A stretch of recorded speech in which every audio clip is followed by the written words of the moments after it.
अस्सलाम वालेकुम। मेरा नाम डॉक्टर फैसल है। मैं कंसल्टेंट साइकियाट्रिस्ट हूँ। आज मैं बात कर रहा हूँ कि डिप्रेशन की बीमारी की क्या वजूहात हो सकती हैं। देखिए, बुनियादी तौर पे हम क्लिनिकल डिप्रेशन को दो इकसाम में डिवाइड कर सकते हैं। एक तो एंडोजेनस यानी अंदरूनी, और दूसरी एक्सोजेनस यानी बैरूनी। जो एक्सोजेनस कॉजेज़ होते हैं यानी इंसान की बॉडी के बाहर, उसमें साइकोसोशल फैक्टर्स आ जाते हैं, नफसियाती और माशरती मसाइल या स्ट्रेस। उसमें घरेलू मसाइल भी हो सकते हैं, फाइनेंशियल मुआशी मसाइल हो सकते हैं, किसी भी डिज़ास्टर से इंसान गुज़रा है, earthquake, floods, man made disasters, terrorism, दहशतगर्दी, अगवा, या उसके अलावा जो गुर्बत या घरेलू मसाइल जो स्ट्रेस लेके आते हैं, वो इंसान को डिप्रेशन की बीमारी में लेके जा सकते हैं। इसी के साथ नफसियाती यानी साइकोलॉजिकल वजूहात होती हैं। इंसान की पर्सनालिटी कैसी है, उसकी स्ट्रेस को बर्दाश्त करने की अपनी सलाहियत कैसी है, उसका बचपन कैसा गुजरा है, बचपन में वालिदैन के आपस के ताल्लुकात कैसे थे, क्या उसने घर में वायलेंस देखा है, क्या उसकी सेल्फ एस्टीम बहुत लो है, उसका कॉन्फिडेंस बहुत लो है, वो एक बहुत ज़्यादा एंक्शस इंसान है जो बहुत जल्दी परेशान हो जाता है, या एक वो ब्रोकन फैमिली से उनका ताल्लुक है।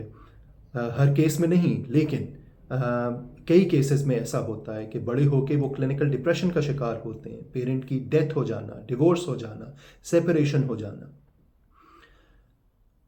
इसी तरह कॉजेज़ होते हैं डिप्रेशन के जो अंदरूनी कहलाते हैं यानी एंडोजेनस। वो फिज़िकल कॉजेज़ हो सकते हैं या बायोलॉजिकल कॉजेज़ हो सकते हैं। बड़ी एक जो वजह है वो जेनेटिक है, यानी डिप्रेशन की बीमारी फैमिलीज़ में ट्रांसफ़र होती है। ये घर में, पेरेंट्स में, आसपास के रिश्तेदारों में पाई जाती है। उस इंसान में डिप्रेशन की बीमारी होने का रिस्क बढ़ जाता है। शुगर की बीमारी, डायबिटीज़, उसमें डिप्रेशन का रिस्क बढ़ जाता है 3 गुना। हार्ट अटैक के बाद जिन लोगों को इस्कीमिक हार्ट डिजीज़ होती है, दिल की बीमारी होती है, उनमें डिप्रेशन होने का चांस ज़्यादा होता है। पोस्टपार्टम डिप्रेशन, वो माएँ जो प्रेगनेंसी में या बच्चे की पैदाइश के बाद हार्मोनल केमिकल चेंजेस की वजह से क्लिनिकल डिप्रेशन का शिकार होती हैं। इसी तरह फालिज, स्ट्रोक के बाद डिप्रेशन बहुत आम है। जो क्रॉनिक इलनेसेस होती हैं, कैंसर होता है, उसमें डिप्रेशन होने के चांसेस बहुत ज़्यादा होते हैं। फिर कई ऐसी अद्वियात हैं जो इंसान को डिप्रेशन की बीमारी का शिकार कर सकती हैं, जैसे स्टेरॉइड्स जो कई बीमारियों में दिए जाते हैं। इसी तरह हाइपरटेंशन की दवाइयाँ, बीटा ब्लॉकर्स। इसके अलावा हेपेटाइटिस के लिए जो इंटरफेरॉन्स दिए जाते हैं, उसके बाद डिप्रेशन बहुत कॉमन है।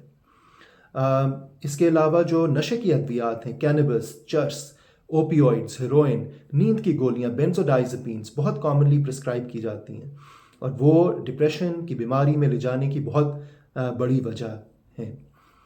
तो आज के इस टॉक का यही मकसद था कि मैं 2 चीज़ों को हाईलाइट कर सकूं कि डिप्रेशन की वजह एक्सटर्नल भी हो सकती है और इंटरनल भी हो सकती है, और इसका असर पड़ता है आपकी ट्रीटमेंट पे, कि जिन लोगों में नफसियाती या मौशरती मसाइल की वजह से डिप्रेशन हुई है, उनका बेहतर इलाज काउंसलिंग के ज़रिए, थेरेपी के ज़रिए या टॉक थेरेपी के ज़रिए हो सकता है। दवाई की भी ज़रूरत पड़ सकती है। लेकिन जिन लोगों में, जिनकी फैमिली हिस्ट्री होती है डिप्रेशन की, उनमें फ़िज़िकल इलनेस होती है, और उसमें मैं 2 कंडीशंस को मिस कर गया हूँ, जैसे एनीमिया जो कि खून की कमी, और थायराइड की कमी जिसको हाइपोथायरॉयडिज्म कहते हैं, उसकी वजह से भी डिप्रेशन की पिक्चर पैदा हो सकती है। तो इन केसेस में दवाई का रोल बढ़ जाता है, फिज़िकल ट्रीटमेंट का रोल बढ़ जाता है। आपके टाइम का बहुत शुक्रिया। Thank you. खुदा हाफिज़।